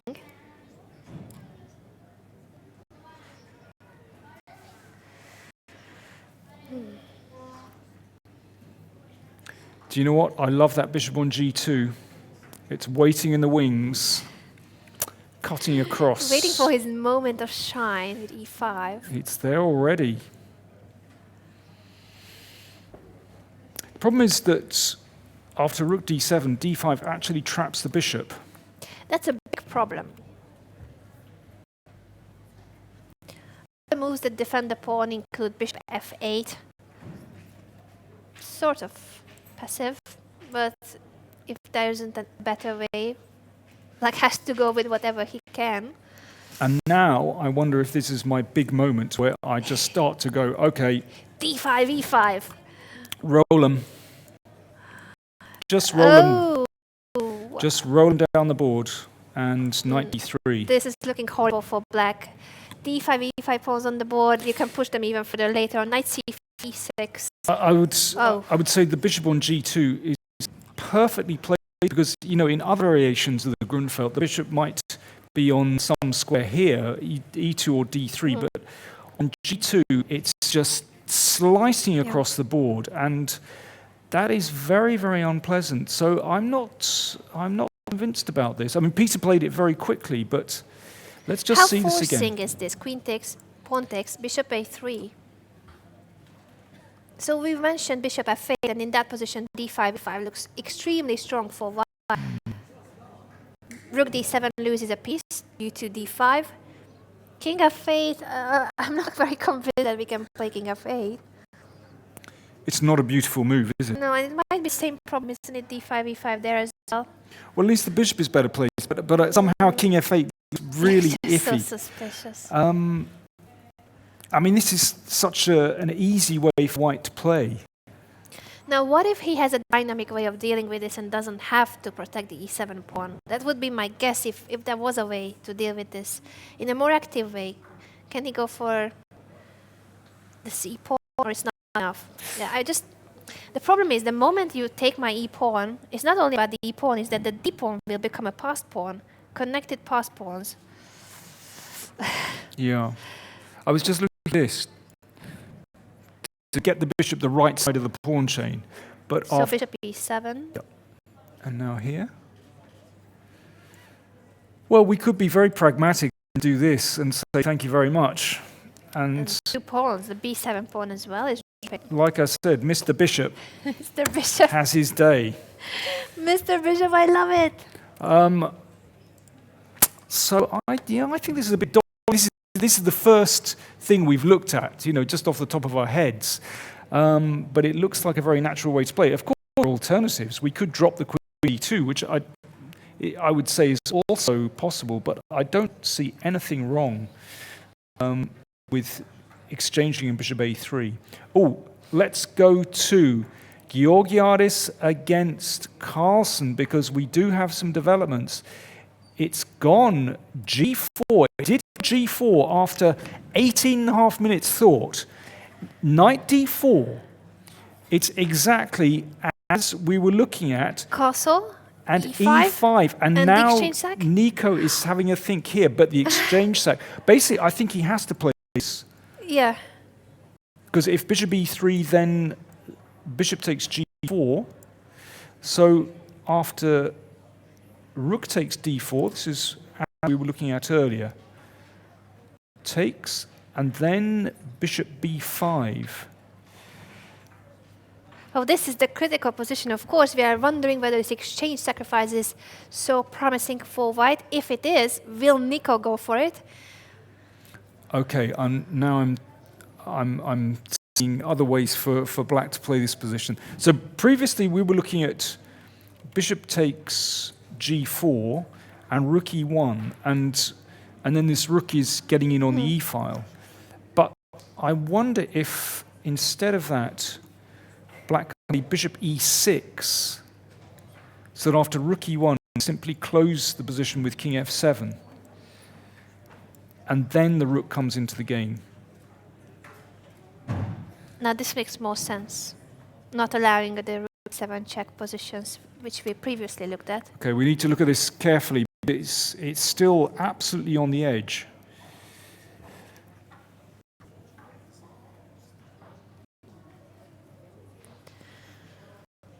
It's also the question of how black unravels exactly, but maybe this is the way to do it. It could be the way to go. And obviously, we are claiming that yes, Magnus played the French defense, and yes, he played the sideline, but he didn't make a mistake. He shouldn't be in a lost position. Definitely not a lost position. Is it worse for black? Okay, let me just see this again. So rook e1 here, and now I'm just checking out bishop d7. Whoa. This is good fun. But if white doesn't have the pair of bishops, I don't think black can be in any trouble. It should be black who's playing for a win and not white. Yeah, certainly. So white has sacrificed an exchange, his material down. He has to justify this. I was just thinking this is still a little bit of initiative because the rook is so well placed on the 7th rank.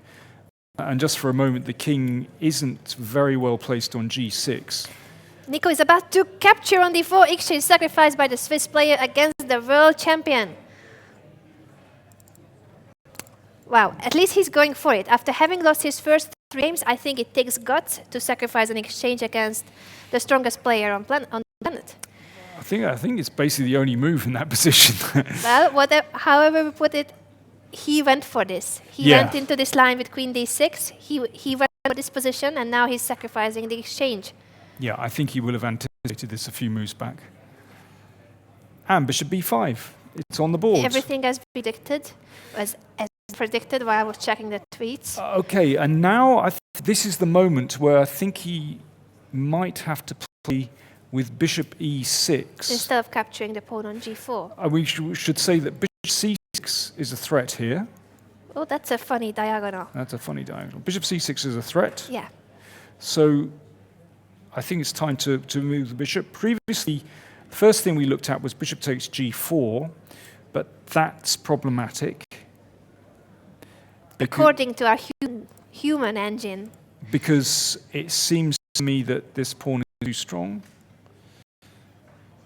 So that's why I fell back on bishop e6, because that does prevent the rook from entering on the e file.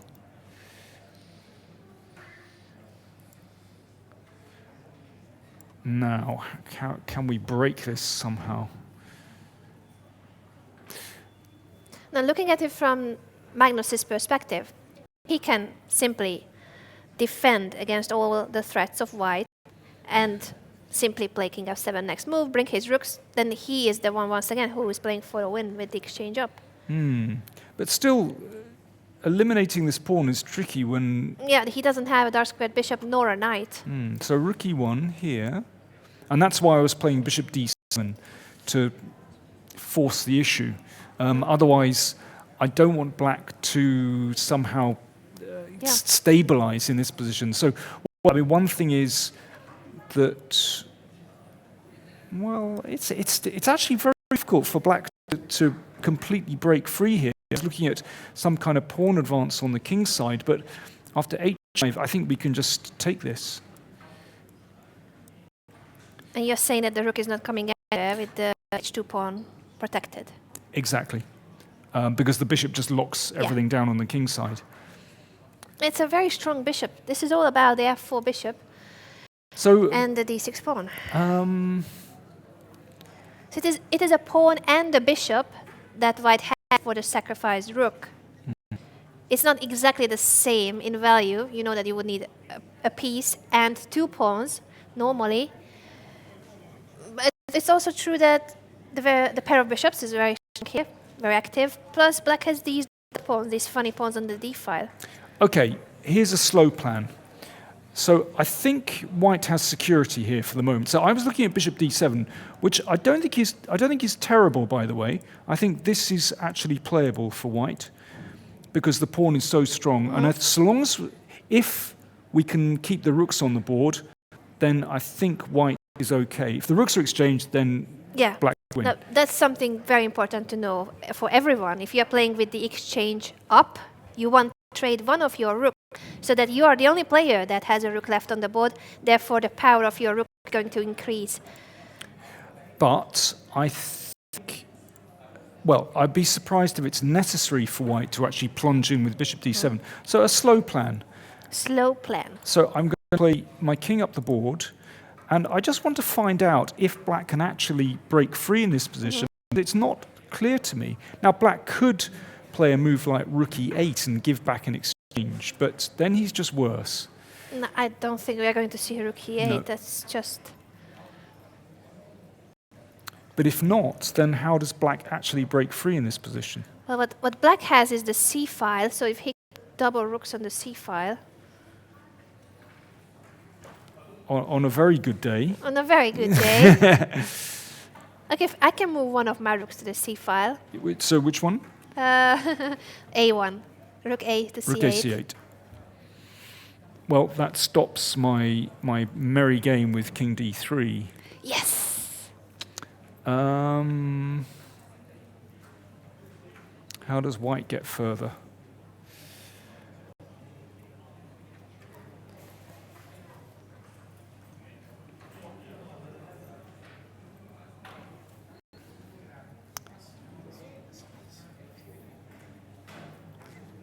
If you don't do anything, next move I can go rook c3, and I'm starting to be ambitious.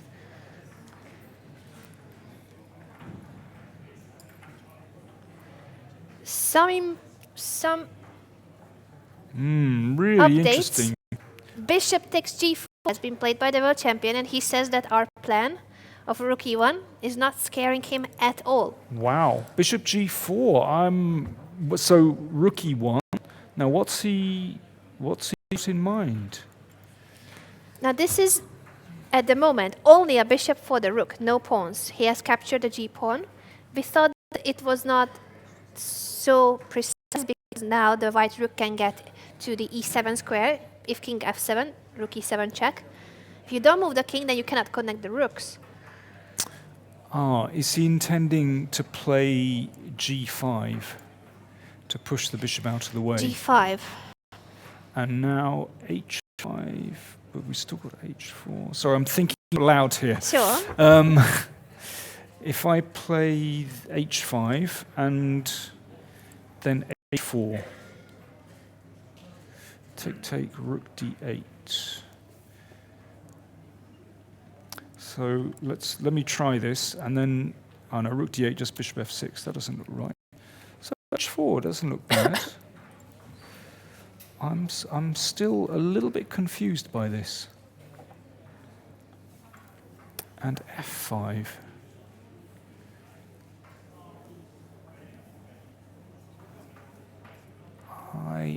Okay, so I should say that's actually the position on the board after bishop takes g4. And I'm wondering about rook e1.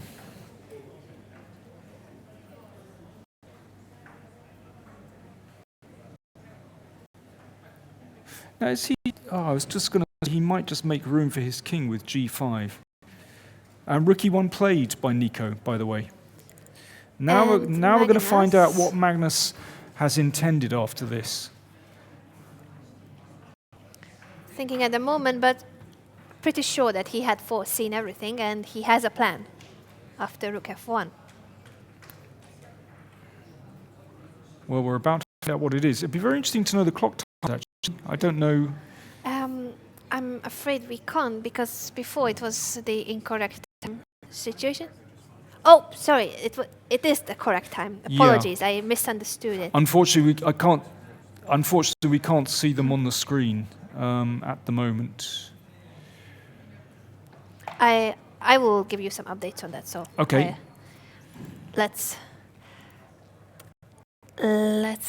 find out about the time.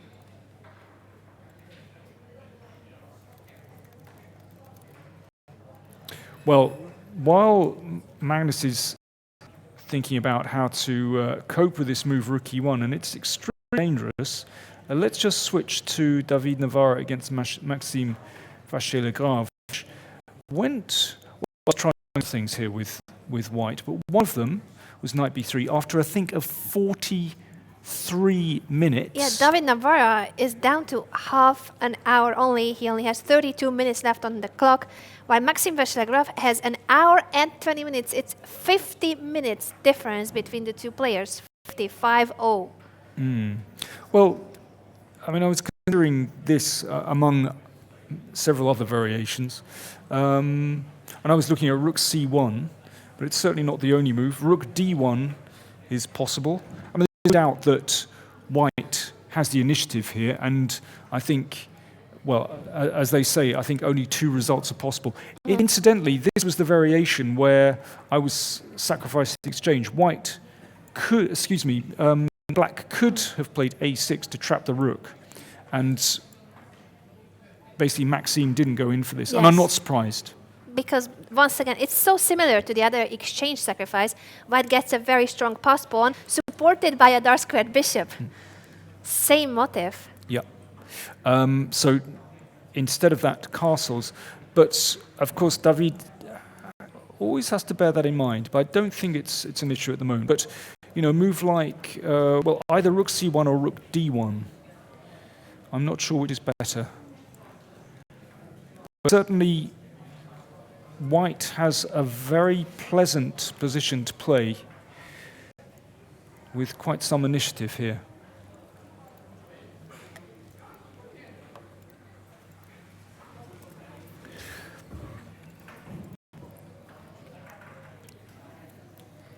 David Navara is thinking again, which is not good news. This is move 18. Is that? No, 16? On which move are they? I suspect, we're at move 16. Move 16, and he only has half an hour left. So they need to make 40 moves to get an extra 50 minutes. They start with an hour and 40 minutes. He has used over an hour for the first 15 moves. I suspect he's trying to find a variation which gives him a really big advantage, a very clear advantage, but he can't quite see it, and that's why, whereas, you know, in this position, Magnus will probably play a move in 2 minutes. Whereas a more pragmatic decision would be to just make a move, and what David is doing, as you mentioned, he's a calculator. He likes his calculations, and being sure of what's going on the board sometimes it's not very practical because he's wasting time, and time is precious. Anna, what I suggest we do is just have a very quick tour of the boards, and then we'll take a short break. So let's just go back to Mamedyarov against Svidler, and, well, indeed. Sorry, just made the move. If we can just simply sum up that board, and then we will move on to the other two. Well, that is, in a sense, the most uncompromising move, pushing forward with the pawn. There's no doubt that he's in the driving seat here. And he can follow up with c1 to attack the bishop and support the pawn. So I think really only two results. I'm going to stick my neck out. Either a win for David or a draw. Mamedyarov against Svidler, and Shak did just take, and he went for bishop a3, and off to f8, d5. Well, it's basically as we. Is it exactly what played? Yeah. Wow. And this, so Shak to move here, and. Well, I was playing bishop d7, but he's gone to c8. Doesn't make a huge difference. And he wants to keep the d7 square for the knight, but it still looks bad for black. Yeah, it's very pleasant for white. And I'm surprised that they Georgiadis, reached this position in the game of Peter Svidler. We were hoping that he has something better, but this position looks just really inferior. We don't know how bad, but it looks bad. and Georgiadis against Carlsen. Magnus has his work cut out. I don't. Well, my impression is that Nico is definitely not worse here and has excellent compensation for the exchange. Now, what Magnus has up his sleeve, we're about to find out. But I And think the time, Nico is down to half an hour, 29 minutes, and Magnus has an hour and 20 minutes. so. Magnus has to find something here, but at the moment, I think it's actually very difficult for Black to break out of this bind. But well, we'll see. Magnus has just played d5. G5, all right, this is what you mentioned as well. G5, bishop G3. And if H5, H4. But, well, maybe he's found some little wriggle there, but who knows? But actually, yeah, I'm sorry go on. that I interrupted you, Yeah. but I just started thinking that at least in that position, even though the dark square bishop of white is controlling the most on squares, after H5, H4 and the capture on H4, Black at least can claim that he will have a pass pawn. Maybe immediately capturing. I'm not sure I like that the F6 pawn is and the rook is going to E7, but in the future he could have a pass pawn. I mean, White cannot prevent it. You either take on G5 and it's a pass pawn, or Black takes H4 and it's a pass pawn. Well, possibly he just wants to play rook H7 here, and in that way to cover Yeah, the I like that move. E7 square, but also covering E7 too. That might be his way. That would be a typical Magnus. I'm Improving the rook in this very smart way, bringing it to H7. Yeah, I still feel that White has pretty decent compensation, and one of the reasons I say that is because the rooks are split. This is my big thing. Split rooks. Rooks don't like to be split. So, for example, possibly, I'm just looking at this, bishop c6 and bishop takes d5 is an option here. And again, two beautiful bishops. Nico, very much game here, really interesting position. Very interesting. We are going to come back to this game and the other two games from round 4 after a short break. How long is our break, Danny? Oh, Chocolate break. About 35 minutes, I think. Okay, folks, we'll see you in a bit. See you very shortly.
We're back to our coverage of the 4th round of the Biel Grandmaster tournament. And as you can see, Anna and I have been joined by a guest. We have Noel Studer from Switzerland, one of Switzerland's Grandmasters. So nice to have you here, Noel. Yeah, nice to be here. But you're not playing here.